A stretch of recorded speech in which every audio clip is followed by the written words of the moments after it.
So we already did a video about some weird things about living Quirky things. Quirky things, yeah, quirky. Every place has its own quirks, right? Just like everyone has their own quirks. Yeah. We all have our idiosyncrasies. We do. And so we're going to talk about some more weird things about living in St. George, Utah. Yeah, what's one list when we can have two? Yeah, so here it is. So stay tuned.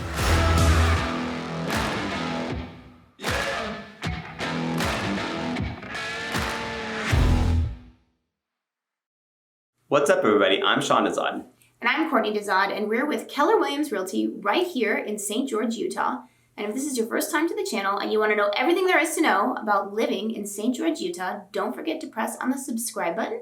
And don't forget to press on the bell so that you're notified every time we upload a new video, because we upload new videos every week, usually every Tuesday and Thursday. And as much as we do love making these videos, we are licensed realtors in the state of Utah. So what we love more is to help you with your real estate needs. So whether you're looking to buy or sell a home, what you want to do is you want to give us a call, shoot us a text, or send us an email. Or you can reach out to us via WhatsApp. However you want to get a hold of us, we've got your back. So is it weird that if it's 94 degrees outside, I'm kind of cold? Is that weird? Yeah, you definitely get heat adapted here in a hurry, because these summer months, I mean, you're topping out above 110 degrees. Sometimes, not always. Times. Yeah, that's topping out, right? So, yeah, topping out above 100. Like the dead of summer, like just, where it's the hottest, like you'll spend a few days above 110. Mm-hmm. So obviously that's hot. And so when you go down to a brisk 94, you're already adapted. You're kind of braced for like the 110s, and you're like, oh, actually, this is kind of chilly. Yeah, it is. And well, also too, if a monsoon comes in, it can bring in cooler air. Sometimes it's, stiflingly hot with the humidity. But at other times, especially around the evening, it can be like quite cool. Yes. And so then you're like, ooh, it's chilly. Even though really it's like 92.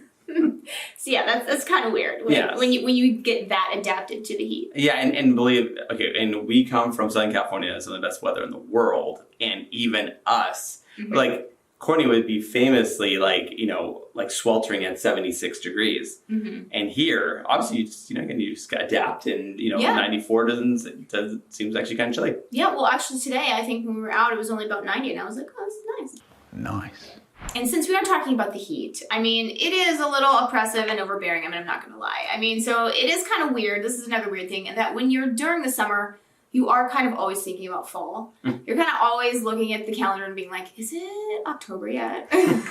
Yeah, I mean, because I will say that, the summer, hot. The rest of the year, beautiful. Really, really nice for the rest of the year. So obviously you're kind of, you're paying your dues during the summer months, and you just can't wait to get to fall. And you're like, a couple reasons, right? I mean, the kids are back at school, so there's a little bit less of, strain. Yes.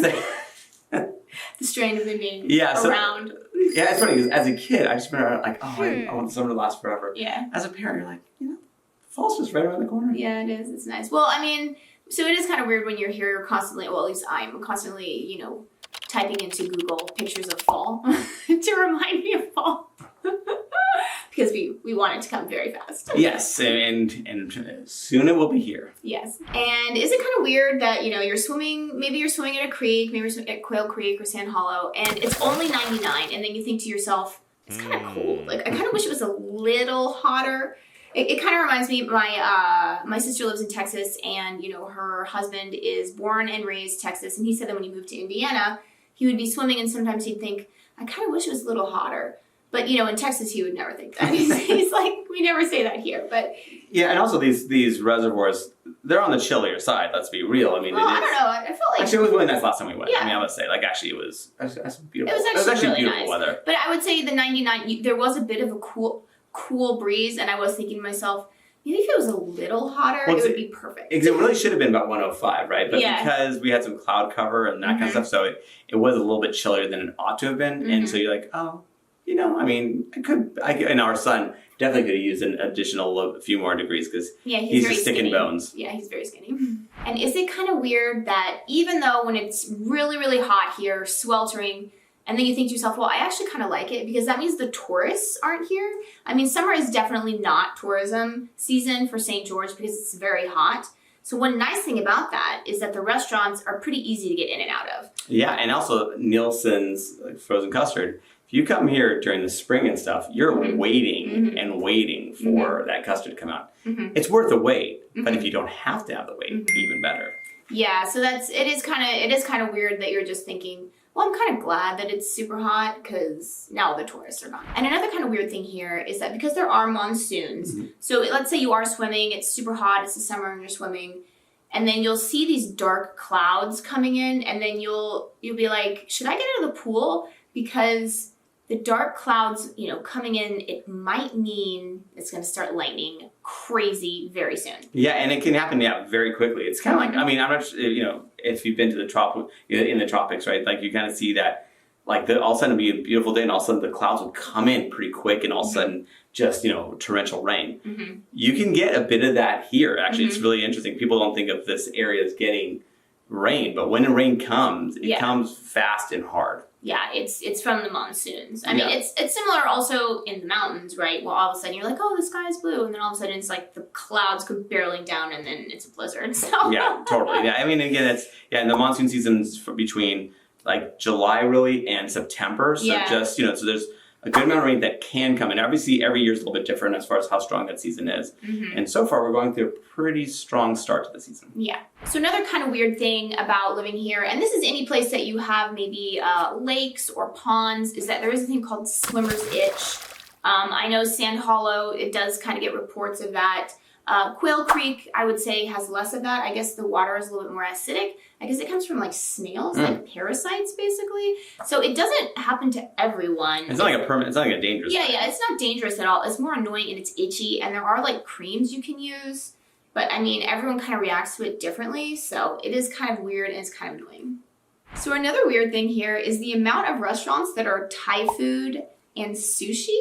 Yes. To me, that seems kind of weird. Yeah, because in a lot of places, I mean, most places I've been to, Thai is a distinct cuisine, and sushi or Japanese food is a distinct cuisine. Yeah. They don't really commingle so much, and for whatever reason, what we've seen here, like we see a lot of like restaurants that actually combine the two together. Again, two different countries, actually not that close to each other. Either. Like Japan and Thailand are actually are separated by at least 1,000 miles. Well, I know in Japan it gets quite cold. Thailand never gets cold. This is true too. And so totally different. I don't know how it is. And not to say that it's not done, executed well. Like Benja is like pretty good. I mean, I'm not, no complaints here, but just, it is interesting how you just kind of have this combination. Yeah. And it's not to say that, there's tons of restaurants like that. I've just noticed quite a few. And more than one. Yeah, and I did ask some of the restaurant owners, and I'm like, why? And they're like, I don't know. So another thing that can make you kind of feel a little strange, feel a little weird when you're here, and especially in the dead of summer, is that because it can get super hot, around 2 p.m. is probably the height, 2 to like 4 p.m. I think 4 p.m. really. Yeah, 4 p.m. is like baking, and when you drive around town, it's almost like a ghost town. And it can make it seem a little weird because there's nobody outside, obviously. Yeah, you want to plan your day mornings and late afternoon, like that. Late evening, like as the sun goes down. Yes, you're talking about like 5. No, 6:30 and beyond. It is. Yeah, it's a bit of time that you're kind of wanting to stay away from that heat because again, it can be pretty intense. Yeah, and so it does feel a little weird when you see this ghost town of just literally no one outside because everyone's in their cars or in some building. Yes. And here's something that's a little weird if you're from a big city, and that's that people here actually have time to enjoy their lives. Oh, no. It's really, I mean, people like say hi, like they're just, again, it's so much more personable. I mean, I think like for the opposite of this effect, I just think back when we were going on our honeymoon, we were in Zurich, Switzerland, and I saw 2 people walk by each other, and literally a third of their bodies collided. And I was like, oh my, and I'm like watching this from a distance, and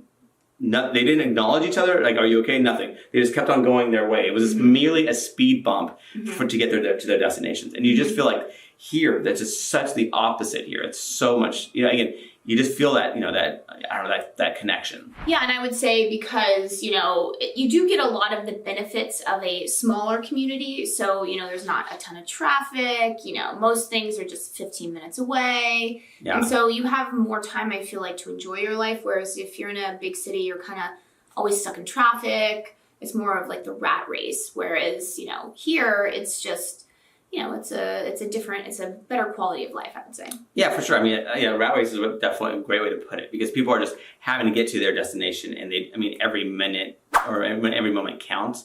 So obviously they just can't, like New York, it's like, every moment counts, right? So here though, it doesn't feel like it's as fast. Not that it's like slow, but just not this New York minute kind of thing. And another weird thing about here is that while there is, almost no traffic, I guess, I've never really experienced it, but I guess unless there's some huge accident or something like that. But what can catch people off guard is that if you are, coming from Vegas for whatever reason, let's say you want to take a trip to Vegas or whatever, coming back, there can be horrific traffic because there's always inevitably some construction project going on. Yeah, if you're talking about like around the Mesquite area in particular, like you're kind of right before you get to Mesquite, at least right now. Well, it depends. Right before, right after, actually, like because you also have that bridge that right before you go to the Virgin River Gorge. Yeah. Like there's that bridge they're widening, and so right now it's one single lane each side. And that can really be a backup, like, depending, quite the bottleneck. And then obviously there's another section of highway where they're doing it too. Yeah. Again, like a little bit south of Mesquite, where it's actually kind of pretty brutal too. So you just but if you time your drive, like you can bypass a lot of that issue. Just say if you're going right where all the cars are like en route, you're going to be stuck in traffic. Yeah, and and this is what's right now at the moment that this is being filmed, but I guess inevitably there'll be more. There's always some project going on, and so it can be just a nightmare, and it can catch people off guard because you think, oh, you're in the middle of nowhere, there's gonna be no traffic. Yeah. Now, one thing that I found a little weird about living here is that if there's ever like an hour-long activity, let's say soccer practice or whatever, most people I would say just drop their kids off, whereas I will just stay because I don't know. For me, you drive the 15 minutes to soccer practice. You drive 15 minutes back, and then you have to leave, drive 15 minutes, drive back. To me, I don't understand why people do that. To me, it's a little weird, but I'm like the only mom that's like sitting and watching. But I'm like, if I get in my car and go home, then I just have to come back. Yeah, it doesn't seem like it saves too much time. You're not at your other destination really doing anything productive in such a short period of time between the time you go there and the time you have to come back. So it's what's the point of it? I don't understand, but apparently I'm in the minority because everyone else, that's how they feel. Let's drop them off. So our last weird thing that we're talking about here is that the address system here is quite strange, quite weird. It has a weird grid system, and sometimes the addresses are just like numbers, basically. They're not even street names. Yeah, I would say that when you get it, it's actually amazing, but the vast majority of the country doesn't operate this way, so it's weird to rattle off 3 sets of numbers, like 2150 south, 1430 west, 225. Like you read that's your street address, and people kind of take a double take, if they're not used to it, and you're going, what? Like, and you're going, no, that's what it is. I don't know what to tell you. Yeah, and a lot of houses have unit numbers. Yes. Which is also weird. And then a lot of places, neighborhoods the mail isn't even delivered to the house. They deliver it to this big mailbox because every house has a unit number. Yeah. And to me, that's very weird and annoying. And this would be associations. We're not, so how's the right way in with an association? So that's where you're seeing this unit number thing as well as with this like mailbox thing. So it's just something to be aware of that like some properties will have this insane address system.